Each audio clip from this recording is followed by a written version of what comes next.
विश्वास रखता है वो हिंदू, प्रतिमाओं की पूजा करता है वो हिंदू। कहा किसकी खोज कर रहा है? कहा 2 प्रकार की। कहा कैसे? कहा हरि शब्द का अर्थ होता है शक्ति। हिंदू में जो हरि शब्द लगा हुआ है, ह्रीं, वो बीज मंत्र है। जब हम दुर्गा सप्तशती या फिर और तंत्र शास्त्र के ग्रंथ पढ़ते हैं तो उसमें हरि शब्द का अर्थ ऐं ह्रीं क्लीं चामुंडायै विच्चे आदि आदि करके आते हैं, बीज मंत्र है। हरीम शब्द का अर्थ होता है शक्ति।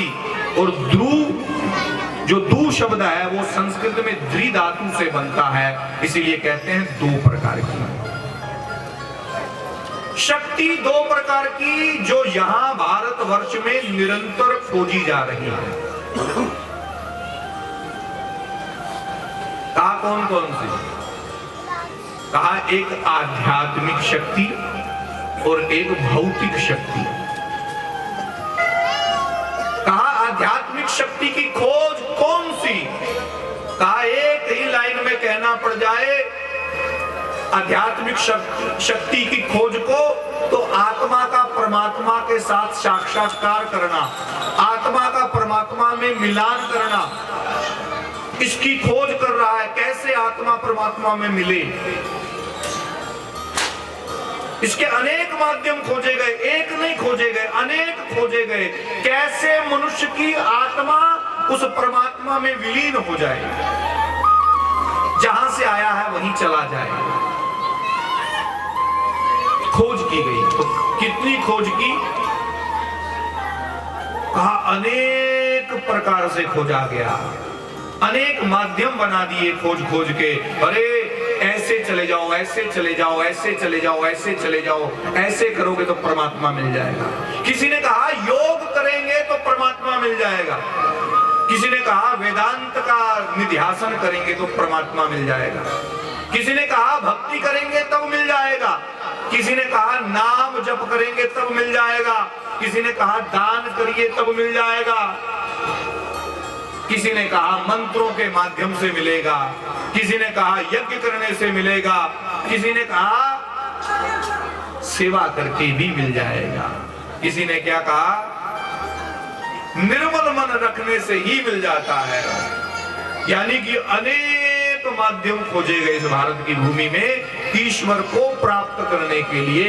ये हमारी विशेषता है हिंदुओं की, सनातनियों की, कि हमने इतने माध्यम खोजे, इतने माध्यम खोजे और व्यक्ति के ऊपर बंधन नहीं किया, ऐसे करोगे तब ही मिलेगा, ऐसे करोगे तब ही मिलेगा। कहा नहीं, अनेक माध्यम है, कोई एक माध्यम को पकड़ लो, पार हो जाओगे, पार हो जाओगे। मगर कुछ संस्कृति, कुछ संप्रदायों के लोग, कुछ धर्मों के लोग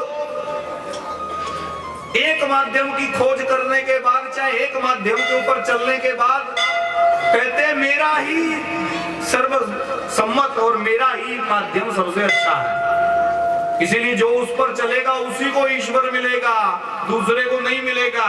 कुछ लोग कहते हैं, उसी आड़ में धर्म परिवर्तन करवा लेते हैं, आओ मेरे धर्म में आओ, मेरे यहाँ मिलेगा, मेरे यहाँ मिलेगा।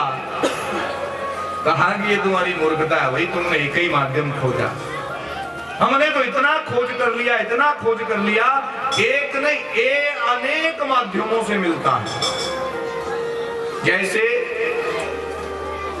नदी के उस पार जाने के लिए कई नौकाएं खड़ी हैं, कई नौकाएं खड़ी हैं।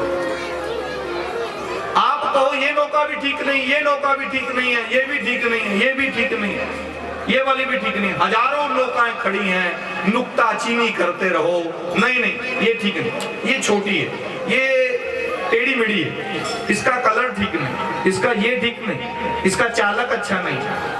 पार हो जाओगे क्या? बताओ। अगर इन 1000 नौकाओं में से एक के ऊपर बैठ गए तो निश्चित पार हो सकते हो, निश्चित पार हो सकते हो। मगर अगर बैठे ही नहीं, कुतर्क करते रहे दूर बैठ के ही कि ये ठीक नहीं, वो ठीक नहीं, वो ठीक नहीं, तो पार नहीं हो सकता। इसीलिए सनातन संस्कृति के अंदर आध्यात्मिक खोज में ईश्वर को आत्मा का परमात्मा के साथ मिलान करने में आध्यात्मिक खोज निरंतर भारत करता है। और आत्मा का परमात्मा के साथ मिलने में समय लगता है।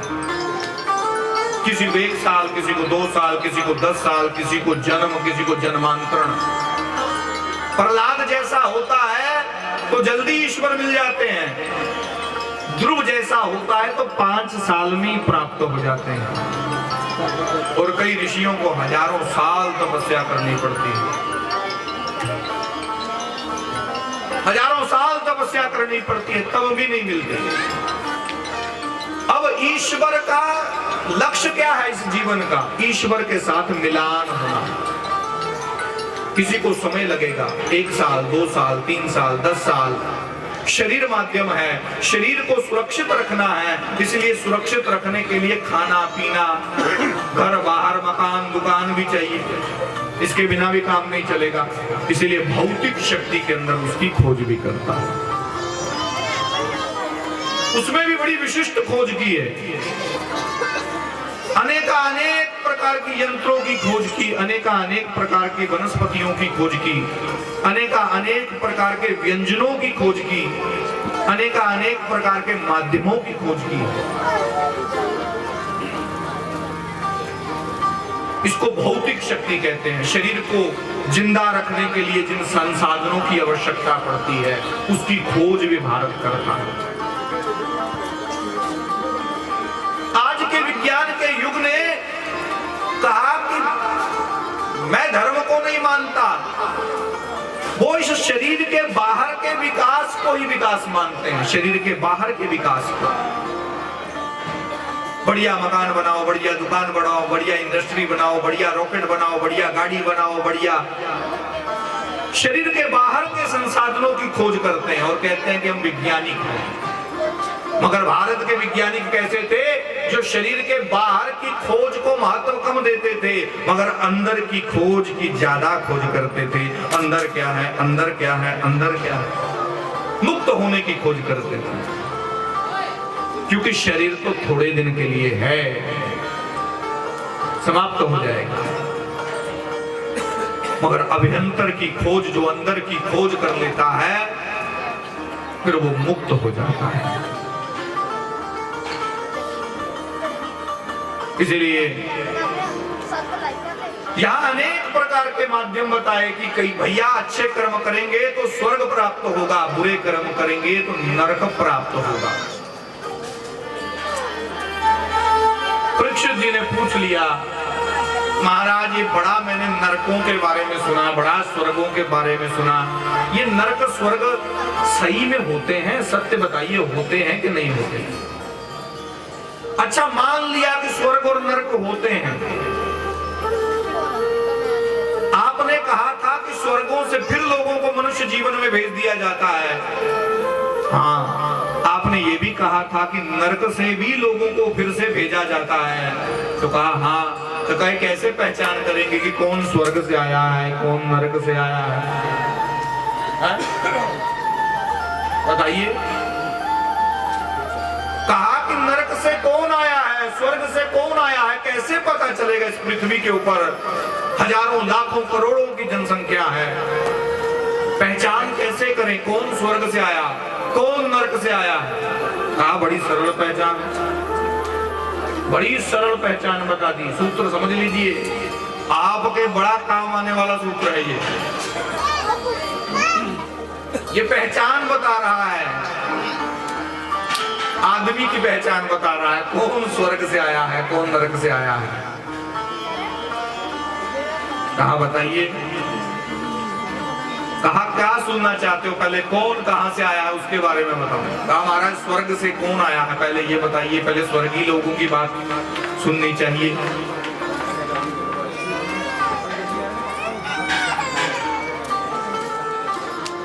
बड़ा बढ़िया बताया, ये सूत्र सबके काम आएगा। पहचान हो जाएगी कि स्वर्ग से कौन आया, नरक से कौन आया। कहा सुनिए, स्वर्गस्थितानामिह जीवलोके चत्वारि तेषां हृदये वसन्ति दानं प्रशस्तं मधुराच वाणी देवार्चनं ब्राह्मणतर्पणं च। जो लोग स्वर्ग से आए हैं उनके अंदर चार चीजें आपको देखने को मिल जाएंगी। चार चीजें उनके अंदर रहती हैं। कहा क्या? कहा दानम, दान करने वाले लोग होते हैं, वो दानशील होते हैं। अपनी कमाई का 10वां हिस्सा आंखें बंद करके भगवान के कार्य में लगा देते हैं, क्योंकि वो जानते हैं उस दान के महत्व को। कहा और कहा मधुराच वाणी, बड़ा मीठा बोलते हैं, गाली से नहीं बोलते। जो बात बात पर गाली दे उसके लिए अगला श्लोक बताया, मीठा बोलते हैं, वाणी से किसी को कष्ट नहीं देते, वाणी का अपराध नहीं करते। कहा और क्या करते हैं? कहा नित्य नेम करते हैं, जप करते हैं, पाठ करते हैं, मंदिरों में जाते हैं, गुरुओं की सेवा करते हैं। कहा और कहा ब्राह्मणों के लिए तर्पण कार्य कराते हैं। तर्पण तात्पर्य क्या है? कहा ब्राह्मणों को भोजन करा करके अपने पितरों का श्राद्ध कर्म करते हैं। श्राद्ध कर्म करना आज लगभग पंजाब से गायब हो गया। मात्र इतनी क्रिया बची हुई है आज भी श्राद्ध की, कि जब श्राद्ध किसी का आता है तो उस दिन पंडित जी को सुबह ही एक टिफिन सा तैयार करके मंदिर में छोड़ाते हैं। पंडित जी ये आज श्राद्ध था, खा लीजिएगा। कुछ लोग कहते हैं श्राद्ध ढोंग है, पाखंड है। श्राद्ध श्रद्धा का विषय है। अगर अपने पूर्वजों के प्रति श्रद्धा है तभी श्राद्ध होता है। और जो श्राद्ध करते हैं, नियम से करते हैं, वो लोग स्वर्ग से आए हुए। दान करने वाले, मीठा बोलने वाले, मंदिरों मठों में जाने वाले, पाठ करने वाले, भगवान का भजन करने वाले और श्राद्ध कर्म करने वाले, ब्राह्मणों से श्राद्ध कर्म करवाते हैं, वो स्वर्ग से आए हुए लोग हैं। ये शास्त्र कहता है। ये कहां का श्लोक है? ये गरुड़ पुराण का श्लोक है। श्राद्ध लोग कहते हैं जी क्यों करना, पिंडदान क्यों करना जी, पिंड से क्या होता है? श्राद्ध श्रद्धा का विषय है। 2 मिनट जरूर दूंगा इस विषय पे। पता है श्राद्ध क्यों किया जाता है?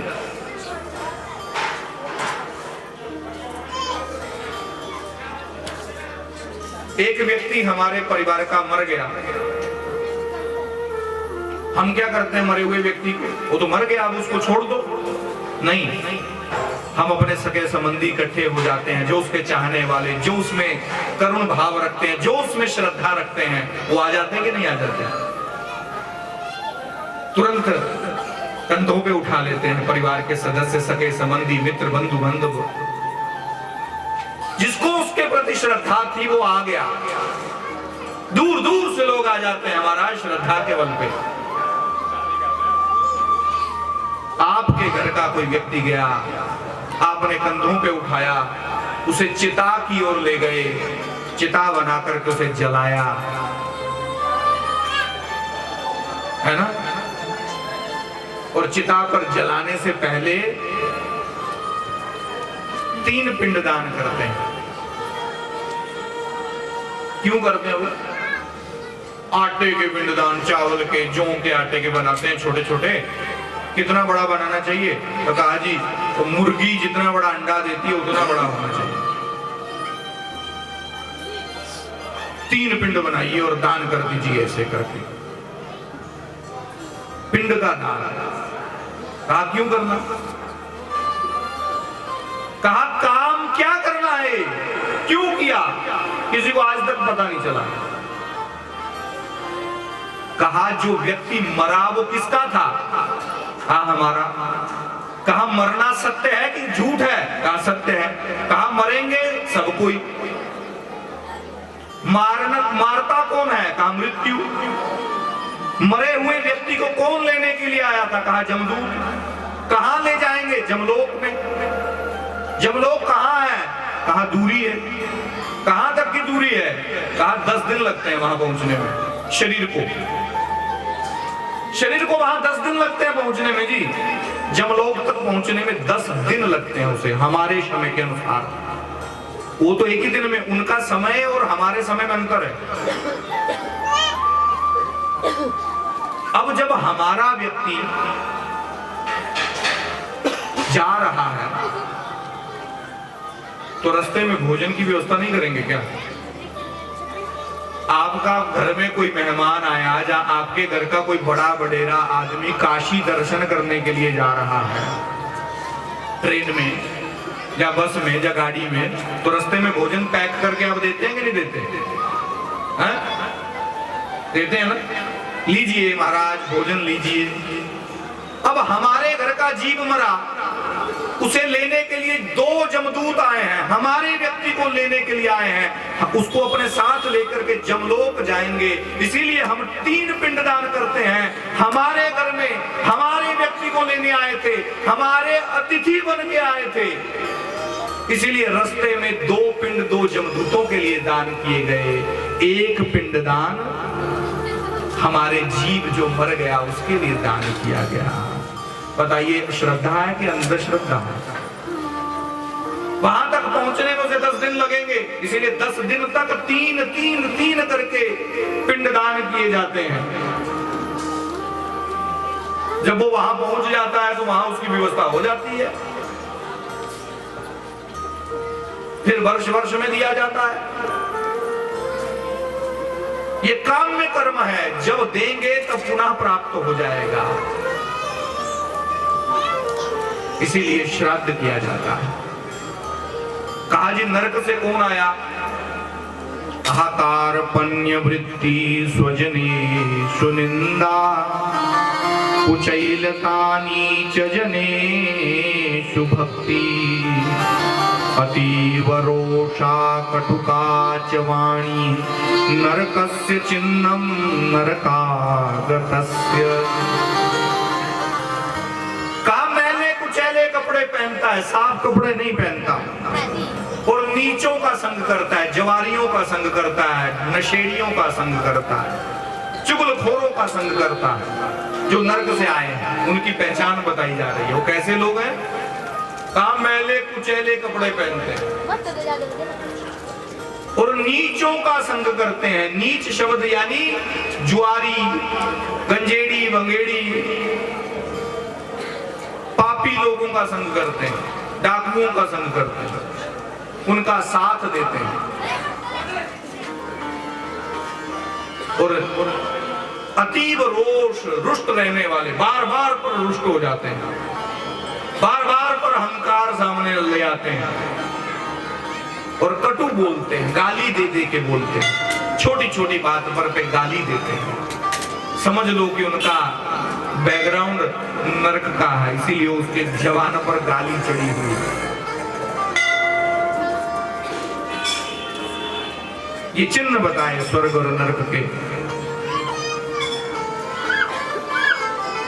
दान देना चाहिए, इसलिए नंद बाबा ने भगवान कृष्ण का अवतार सुना तो निमंत्रण भेज दिया ब्राह्मणों को, ब्राह्मण देवताओं जल्दी आओ, जल्दी आओ, मेरे घर में 80 वर्ष के बाद लाला हुआ है, मैं बूढ़ा हो गया था, मैंने आस छोड़ दी थी, मैं नहीं जानता था कि मेरे यहाँ कोई पुत्र प्राप्त होगा कि नहीं होगा, मगर गर्गाचार्य की, ब्राह्मणों की कृपा से, संतों की कृपा से, परमेश्वर की कृपा से, गुरुओं की कृपा से मेरे घर में पुत्र हुआ है, इसलिए प्रचुर मात्रा में दान दूंगा। जिस जिसने सुना, जिस जिस गोपी ने सुना कि यशोदा के घर में लाला भयो है, लाला भयो है, बूढ़ी बूढ़ी स्त्रियां तैयार हो गई। एक 90-95 वर्ष की बुढ़िया ने सुना, ऊंचा सुनती है, गोपी है, ऊंचा सुनती है। अरे क्या शोर मचा रहे हो, क्या हुआ क्या हुआ? उसको एक ने जाके बताया, अरे नानी, यशोदा के घर में लाला भयो है। अच्छा, यशोदा ने लाला जाया है, मैं भी जाऊंगी दर्शन करने के लिए। इसीलिए एक कमरे में घुस गई, एक पुराना सा संदूक निकाला, संदूक में से एक लाल सुहा वस्त्र निकाला। ये 95 वर्ष की जो गुड़िया है, उसका विवाह समय का वस्त्र था। तुरंत पहन लेती है, दिखता है नहीं, हार श्रृंगार करती है। जो आंख पे लगाना था उसे होंठों पे लगा लेती है, जो होंठों पे लगाना था उसे आंख में लगा लेती है।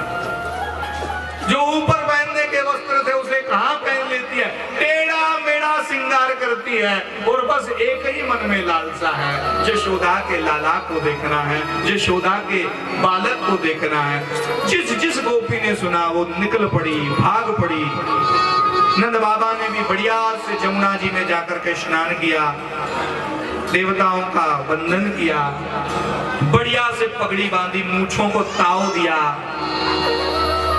और प्रसन्न मुद्रा में सारे गोप वृंदों के साथ बड़े बड़े मटके उठाई हुई गोपियां घी मिश्री का भोग लेकर के नंद भवन की ओर आ रही हैं। सब कह रही आते ही बधाई हो बधाई हो बधाई हो बधाई।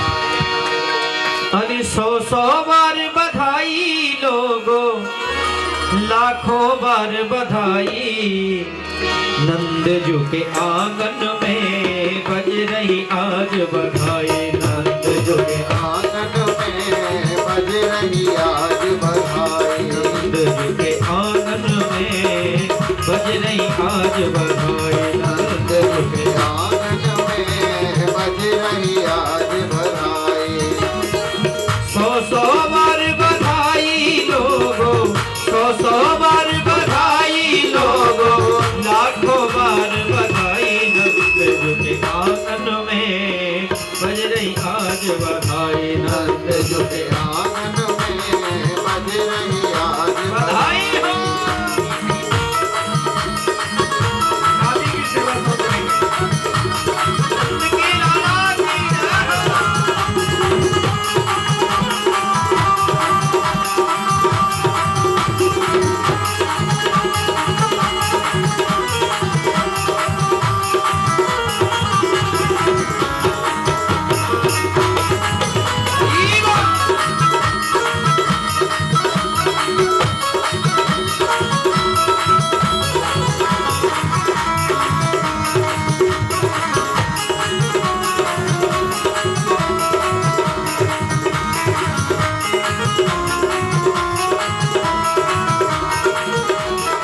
चमत्कार सा हो गया लोगो, हो गई बात निराली, हो गई बात निराली।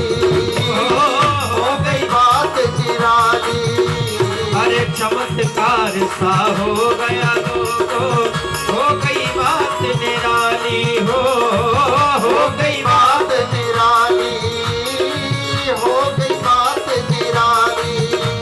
अरे रात ही रात में नंद बाबा की, रात ही रात में नंद बाबा की ये दाढ़ी हो गई काली। नंद जी के आंगन में बज रही आज बधाई। नंद जी के आंगन में बज रही आज बधाई। नंद जी के आंगन में बज रही आज बधाई। नंद जी के आंगन में बज रही आज बधाई।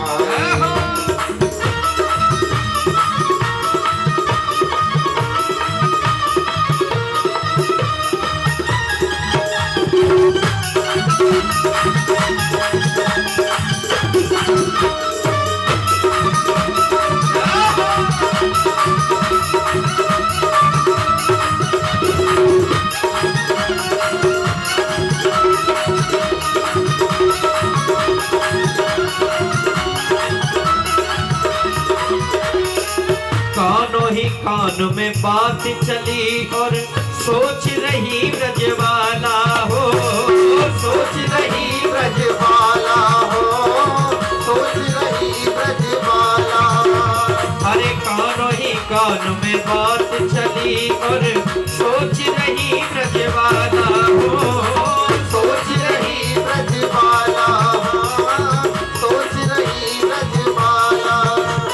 अरे नंद जी गोरे जसोधा गोरी, नंद जी गोरे यशोदा गोरी, नंद जी गोरे जसोदा गोरी, नंद जी गोरे यशोदा गोरी। ये लाला किस विद काला नंद युग आंगन में बज रही आज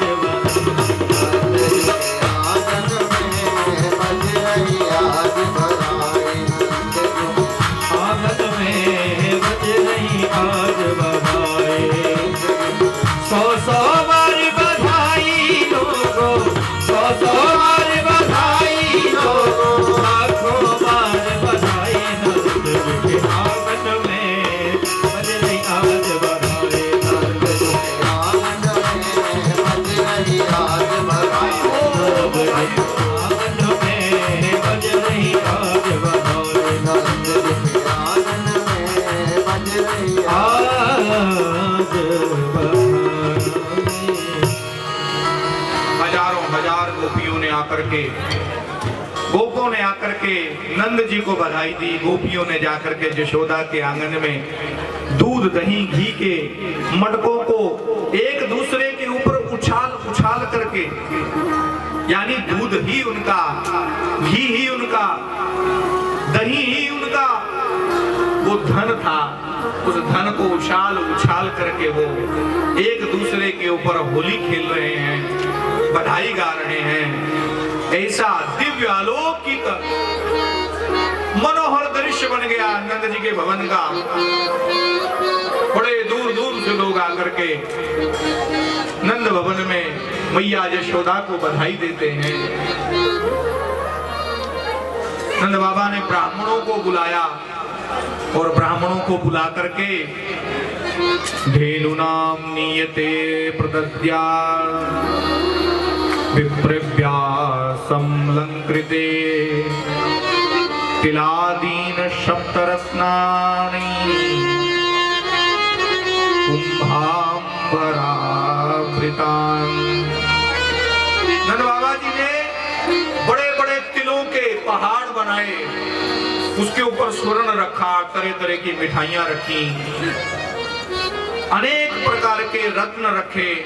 ऐसे 7 बड़े बड़े तिल बनाकर, पहाड़ बनाकर के ब्राह्मणों को दान दिया। दान दिया। दान का अपना महत्व होता है। दान क्यों दिया जाता है? ब्राह्मणों को दान दिया है। कोई व्यक्ति कह दे, देखिए दान 90% अपने धन को सुरक्षित करने के लिए दिया जाता है।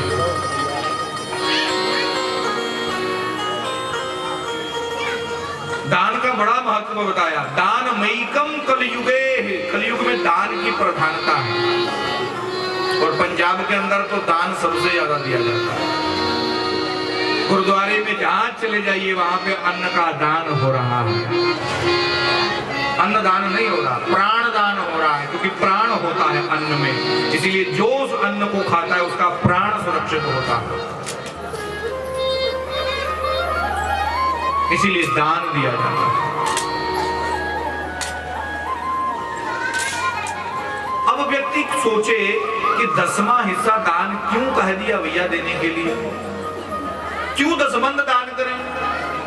मैंने कमाया, बड़ी मेहनत की, बड़ा झूठ बोला, कपट बोला, बड़ी जिंदगी को जोखिम में डाला, बड़ी बड़ी बिल्डिंगें बनाते समय मजदूरी की, हा?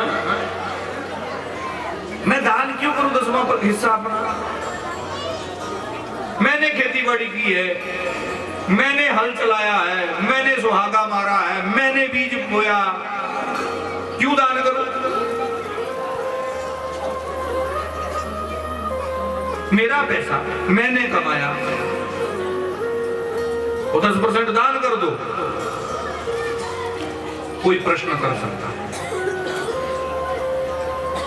ये 10 बंद दान करने के लिए क्यों कहा गया? कहा 90% को ठीक रखने के लिए। अगर कोई चाहे मेरी कमाई 90% ठीक रहे तो उसे 10% दान करना चाहिए। इस दुनिया में, इस सृष्टि में जो भी व्यक्ति कमाई करता है, जो भी पैसा कमाता है, उसका 10% पे कोई अधिकार नहीं है, कोई अधिकार नहीं। कैसे?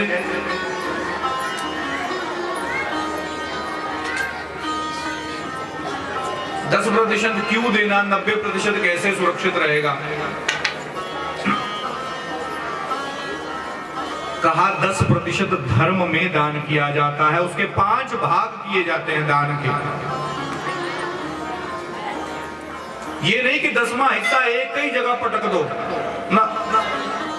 शास्त्र कहता है कि 10 बंद दान करो मगर 5 जगह दान करो। कहां कहां? कहा 5 तत्वों को सुरक्षित करने में दान करो। कहा पैसा किसने कमाया? कहा शरीर ने। कहा शरीर किससे बना है? कहा 5 तत्वों से। कहा कमाया कैसे? कहा 5 तत्वों को बर्बाद करके। 5 तत्वों को बर्बाद करके, खराब करके, गड़बड़ घोटाला करते हैं इन 5 तत्वों में, तभी तो हम 100% कमाते हैं। थोड़ा और स्पष्ट से समझते हैं। ये 5 तत्वों के शरीर ने 5 तत्वों को कष्ट दे करके, 5 तत्वों को नुकसान पहुंचा करके पैसा कमाया।